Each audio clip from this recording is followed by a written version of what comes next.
তিনি যখন রোদের মাঝে খোলা আকাশের নিচে হাঁটতেন, সাহাবারা তাকিয়ে দেখতেন আমরা ভীত সন্ত্রস্ত, আমরা এই রোদের মাঝে বাইরে যেতে চাই না, যেখানে ধান দিলে খই হয়ে যাবে, চাল দিলে মুড়ি হয়ে যাবে। প্রচন্ড গরমের মাঝে তিনি হাঁটেন কেমনে? অবাক বিশ্বে উপরের দিকে তাকিয়ে দেখতেন নবী হেঁটে যায়, আর নবীর মাথার উপরে একটা মেঘের টুকরা ছায়া হয়ে হয়ে পাশে পাশে যায়।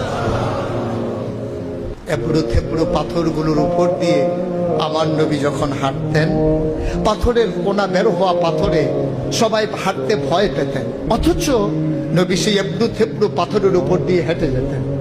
তারা চিন্তা করতেন নবীর কদমের নিচে এই শক্ত পাথর পড়লে উনি কি ব্যথা পান না? পরীক্ষা করার জন্য পেছনে পেছনে অনেকেই দৌড়াতেন।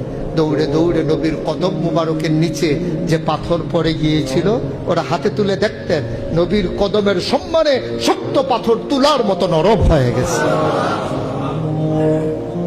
এ নবী আমার, এ নবী আপনার নবী, এ নবী আমাদের নবী। আমরা প্রাউড ফিল করি।